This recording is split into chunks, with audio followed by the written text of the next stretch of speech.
जिंदाबाद जिंदाबाद। आवाज नहीं आ रही, क्या बात है? अतुल पठान, नरेश मीणा। अब आपके बीच अतुल प्रधान जी और नरेश मीणा जी आ चुके हैं। धन्यवाद साहब, बहुत बहुत धन्यवाद। हमारे अतिथि हमारे मध्य आ चुके हैं। आप सभी से आग्रह है कि आप सभी अपना स्थान ग्रहण करें और शांतिपूर्वक जो है इस प्रोग्राम को आगे बढ़ाएं। मेरा सभी से आग्रह है कि सभी अपना स्थान ग्रहण करें। जो हमारे साथी पीछे की तरफ खड़े होंगे तो सबसे निवेदन आगे की तरफ लेकिन बैठवा देना सबको मौका मिलेगा और जगह है वहीं पे बैठवा देना। देखिए, मैं एक चीज कहूँगा कि ऐसा कई बार ये रह जाता है कि कोई यहाँ पर मंच पे हमने समान है बिल्कुल, और बल्कि नीची जगह है तो ऊंची होनी चाहिए थोड़ी, जिससे चेहरे दिख जाते हैं। क्योंकि नरेश भाई की जो ख्याति है वो पूरे देश में न केवल मीणा समाज की बल्कि SC ST की, OBC की और कमजोर लोगों की आवाज़ है नरेश मीणा। तो मैं बुलाना तो पहले ही चाहता था, लेकिन बीच में एक दो बात ऐसी रही कि उस समय नहीं आ पाए। तो आप सब लोग अपना जोश भरपूर रखें, मजबूती लगनी चाहिए कि भाई एक प्रोग्राम जो पहली बार हो रहा है इस तरह का, तो उसका एक मैसेज जाओ। तो बताओ, आप जिस तरह का प्रोग्राम हम लोग कर रहे हैं पहले तो हुआ नहीं कभी, देश की आज़ादी के बाद भी नहीं हुआ होगा। तो आपकी उपस्थिति का सब लोगों को पता चल रहा है, प्रशासन के लोग खड़े हैं। कल इन्होंने इतना छकाया परमिशन के चक्कर में, ताकि वो मीणाओं का प्रोग्राम हो रहा तो कुछ वो, तो मैंने इनसे कहा भाई ये विदेश से आए हुए लोग हैं, हम यहीं खड़े तो पीछा। अरे वो उसमें बात राजनीतिक आदमी है तो आपका इनका भाई शादी ब्याह का तो है रोटी बेटी का, लेकिन वैसे भी लोग अब जो आज नरेश मीणा भाई यहाँ से बोलेंगे तो यहाँ की बात पूरे राजस्थान पूरे देश में जाएगी। जाएगी नहीं जाएगी? आप बताओ कि भाई यहाँ भी सरदने में भी मीणा समाज के लोग रहते हैं। पता तो बहुत है, अधिकारी बहुत है यहाँ, लेकिन अब सोशल मीडिया का युग है, एक जगह से दूसरी जगह अपना आप बात पूछ जाती है। आज के इस कार्यक्रम को विधिवत शुरुआत करते हैं। आज महर साहब जो भगत नरेश मीणा के नाम से हमने इनको दिया है, वो हमारे मध्य आए हुए हैं। नरेश मीणा, नरेश मीणा जिंदाबाद, अतुल पठान जिंदाबाद, अतुल पठान जिंदाबाद। सम्मानित सदस्यों, आप ये कुर्सियां आ गई हैं, आप अपना स्थान ग्रहण करें। अभी मैं समाज के कुछ रतन सिंह कांडे जी और अध्यक्ष महोदय, अब मैं बाबू राम सिंगल जी से आग्रह करूंगा कि वे माननीय MLA साहब जो हमारे अतुल प्रधान जी हैं, उनको ये पगड़ी पहना करके सम्मानित करें। ये हमारे समाज के सम्मानित है, इसके लिए जोरदार तालियां। धन्यवाद साहब। अभी मैं हरि सिंह महर से आग्रह करूंगा कि वे आज के हमारे महर साहब भगत नरेश मीणा को पगड़ी पहना करके सम्मानित करें। इनके लिए जोरदार तालियां। जय नरेश, जय नरेश। बहुत ही चर्चाएं काफी हैं, तो इनका मैं इस काम की धारा मेरठ से और गांव मेहनती के आप सभी लोगों की ओर से हार्दिक अभिनंदन करता हूँ, स्वागत करता हूँ। मैं इनके बारे में कुछ कहूँ, आपको मैं सिर्फ 1 मिनट के लिए एक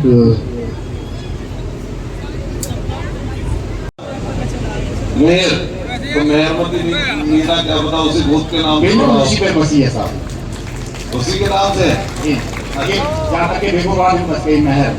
अच्छा, तो मैं तो अंदाजा लगाया, लेकिन वैसे सही है। तो सबसे पहले आदरणीय अध्यक्ष जी, मंचासीन हमारे सभी अतिथिगण, हमारे संचालन कर रहे हमारे साथी और हमारे बुजुर्ग, उनका जो आशीर्वाद इसमें मुझे प्राप्त हुआ उसके लिए मैं आपका सबका बहुत बहुत आभार और धन्यवाद व्यक्त करता हूँ। और हम सब की तरफ से, सरदना और मेरठ की तरफ से हम लोग भाई राजस्थान के हमारे शेर, किसानों और नौजवानों की बुलंद आवाज, जिन्होंने अपनी मेहनत से छात्र राजनीति से लेकर राजस्थान नहीं बल्कि दूर दूर तक अपने नाम को, समाज के नाम को आगे बढ़ाया, ऐसे व्यक्ति का मैं भाई नरेश मीणा जी का मेरठ की इस क्रांतिकारी सरजमी पर हम लोग अपने मेहरमती, मीणा, बेगमाबाद, टांडा और छोटी मडियाई सहित अपनी पूरी विधानसभा की तरफ से बहुत बहुत स्वागत और धन्यवाद, स्वागत और सत्कार करते हैं। आज यहाँ पर हमारी बहनें, छोटी बहनें, माताएं की संख्या में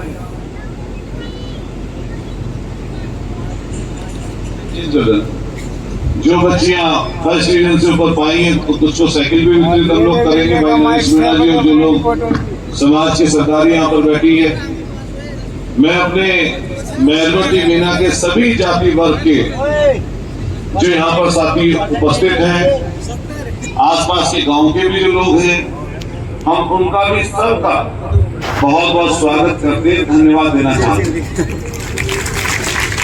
मैं बहुत लंबा नहीं बोलूंगा क्योंकि भाई नरेश मीणा जी को हमें और आपको सबको सुनना है।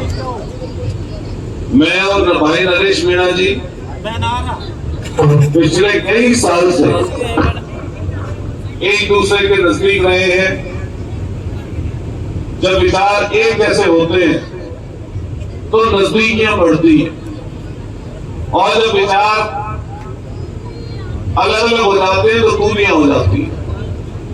तो हमारी और नरेश मीणा जी की जो नजदीकी है वो इनकी सोच से, इनके विचार से जो मेल खाती है हमारी विचारधारा, उसी वजह से नजदीकी है।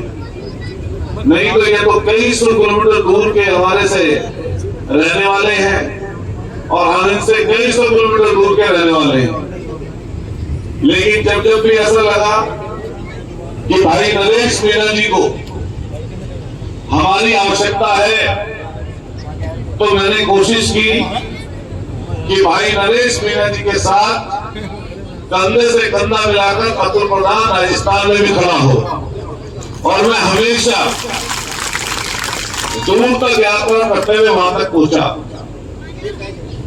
हमारी माताएं, बहनें भी बैठी हैं यहाँ पर, हमारे पत्रकार साथी भी हैं, इनको भी हम बताना चाहते हैं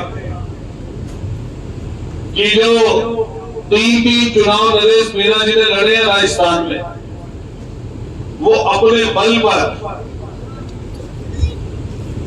मेहनत करके जो अपना नाम पैदा किया इन्होंने, वो जो इनकी पहचान बनी है, वो इनका जो धाकड़पन है, जो इनका पराक्रम है, ये नाम उसी की वजह से बना है।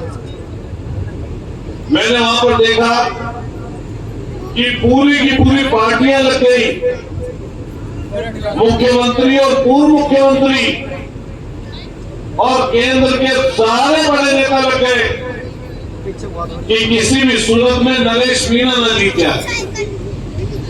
धन और बल, छल और कपट, वो सारे इस्तेमाल किए गए कि नरेश मीणा सदन अगर पहुंच गया तो शायद जैसा भी तमिलनाडु में हुआ है ऐसा ही राजस्थान में हो जाता और पहले नंबर पर खड़े जाते वहां पर नरेश मीणा। लेकिन ये भी आने वाले समय पर मैं आपको बता दूं, ये जनता का जो रुख है ये हमेशा एक जैसा नहीं रहता। कभी कोई ताकतवर होता है, कभी कोई ताकतवर होता है, और जो ऊपर की तरफ जाता है वो नीचे जरूर आता है। तो जो वहां पर छल, कपट और षड्यंत्र हुआ, उसकी वजह से सिर्फ और सिर्फ नरेश मीणा चुनाव हारे।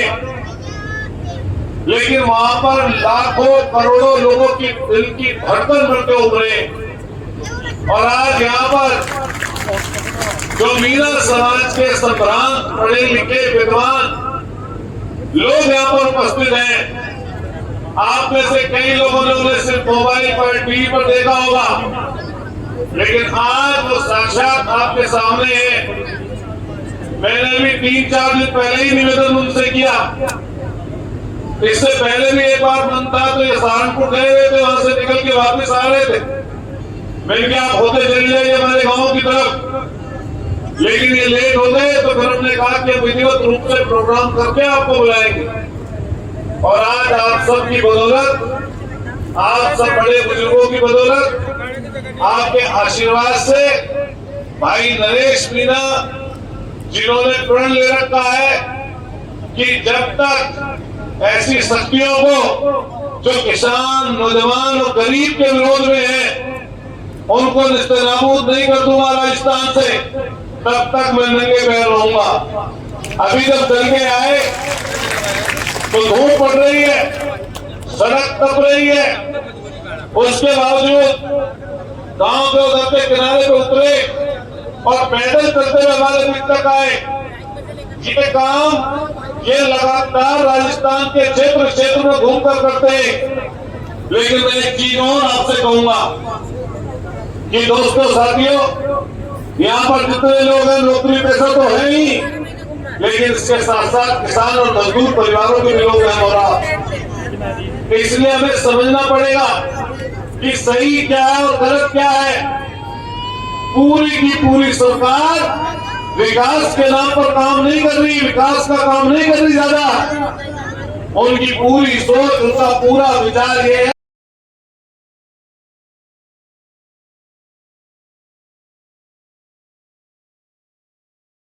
आकाओं की खुशी।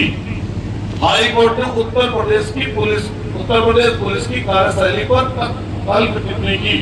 मलाईदार तैनाती के लिए फर्जी मुठभेड़ या अवैध गिरफ्तारी से प्रदेश सज्जन आदमी पुलिस के पास जावे तो 4-6 आदमी लेके जावे कि करो को बदतमीजी न कर, और दलाल बराबर में बैठा पावे, चाय बिकता पावे।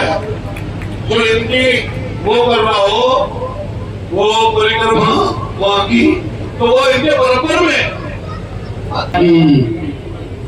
जैसे जनप्रतिनिधि अंजाम में विश्वास हैं, वे बातें यहीं पर करेंगे। तालियां बजा करके स्वागत कीजिए नरेश मीणा, नरेश मीणा, नरेश मीणा।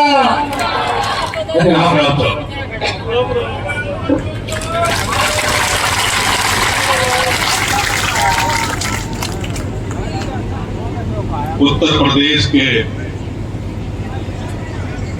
मेरठ जिले के सरदना विधानसभा क्षेत्र में इस मेहरमती गांव में मेहरमती व आसपास से पधारे हुए सभी पंच पटेलों, मेरी प्यारी माताओं बहनों, मंच पर विराजमान आपके प्यारे लाडले संघर्षशील विधायक भाई साहब अतुल जी प्रधान, आज के इस कार्यक्रम की अध्यक्षता कर रहे हैं आदरणीय कमिश्नर साहब, मंच पर विराजमान सभी अतिथिगण,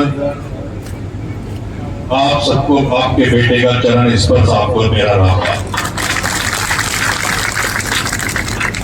मैंने आते ही पूछा कि भाई साहब ये गांव एक छोटा सा गांव है, गांव में कार्यक्रम में पुलिस यहाँ क्या कर रही है? राजस्थान में तो मैं कहीं भी जाता हूँ, कोई भी धरना प्रदर्शन आंदोलन कार्यक्रमों में जाता हूँ तो पुलिस की पूरी बटालियन आती है, पूरी पुलिस आ जाती है।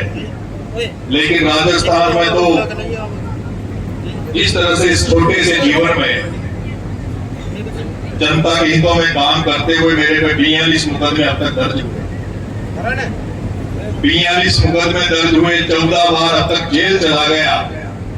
तो वहां का तो शासन और प्रशासन, वहां की पुलिस इस बात को जानती है कि नरेश मीणा कहीं कहीं कार्यक्रम में जा रहा है, और अगर वहां छोटी मोटी भी कहीं कोई हो गई तो पुलिस की जरूरत पड़ सकती है, इसलिए वहां पुलिस आती है।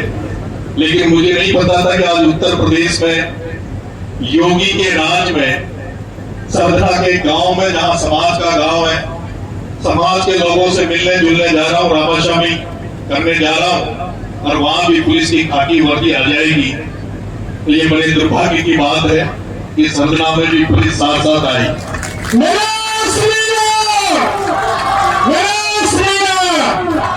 ये आपकी जो पश्चिमी उत्तर प्रदेश की मेरठ की जो धरती है, ये बड़ी पवित्र धरती है। ये वही धरती है जो 1857 में देश की आजादी के लिए सबसे पहले क्रांति का बीज फूटा, तो इसी मेरठ की धरती पे फूटा। ये मंगल पांडे के शहीद की धरती है। ये धन सिंह कोतवाल के शहीद की धरती है। ये किसान नेता चौधरी चरण सिंह की धरती है। ये टिकैत महेंद्र सिंह की धरती है। और मैंने देखा अभी थोड़े दिन पहले, जब भी इस भारत में कहीं भी किसान क्रांति का बीज फूटता है, कहीं किसान आंदोलन होते हैं, तो उसमें अगर सबसे अग्रणीय भूमिका में कोई रहता है, वो पश्चिमी उत्तर प्रदेश रहता है, यहाँ भी का इलाका रहता है। जब देश में इसी नरेंद्र मोदी और भारतीय जनता पार्टी के राज में जब किसानों पे काले कानून लादे जा रहे थे, तो उसमें जो किसानों ने सबसे अग्रणी भूमिका निभाई, वो समय भी इसी पश्चिमी उत्तर प्रदेश के किसान भाइयों ने राकेश टिकैत और उनके यूनियनों के नेतृत्व में, संयुक्त किसान मोर्चा के नेतृत्व में, जब देश की राजधानी दिल्ली को पूरे किसानों ने घेर लिया था, तब आपका बेटा भी राजस्थान से चलकर और उस दिल्ली की सड़कों पर उनके साथ बैठा था, और उस किसान आंदोलन में आपके बेटे ने भी भूमिका निभाई।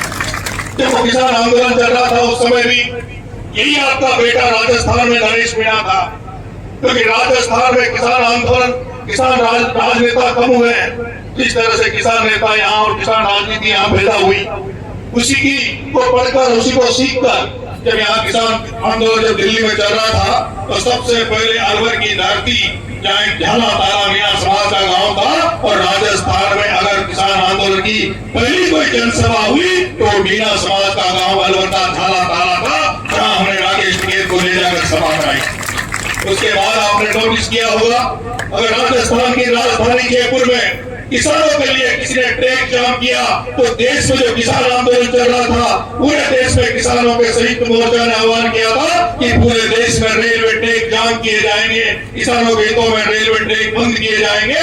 तो राजस्थान की राजधानी जयपुर के अंदर भी अगर किसी ने सबसे बड़ा किसान ट्रैक, रेलवे ट्रैक जाम किया था, तो आपके बेटे नरेश मीणा ने रेलवे ट्रैक किया। मेरे पास कोई पद नहीं रहा, मैं कभी कलमदार नहीं बना जिसकी कलम से किसी का हित किया जाए, मैं कभी किसी ओहदे पे नहीं रहा, लेकिन एक छोटे से गांव से निकलकर पढ़ने के लिए राजस्थान की राजधानी जयपुर में आया था, ताकि घर वालों को सपना को पूरा कर सकूं। घर वाले सोचते थे हमारा बेटा भी कलेक्टर, एसपी बन जाए, मैं भी नौकरी लगने के मकसद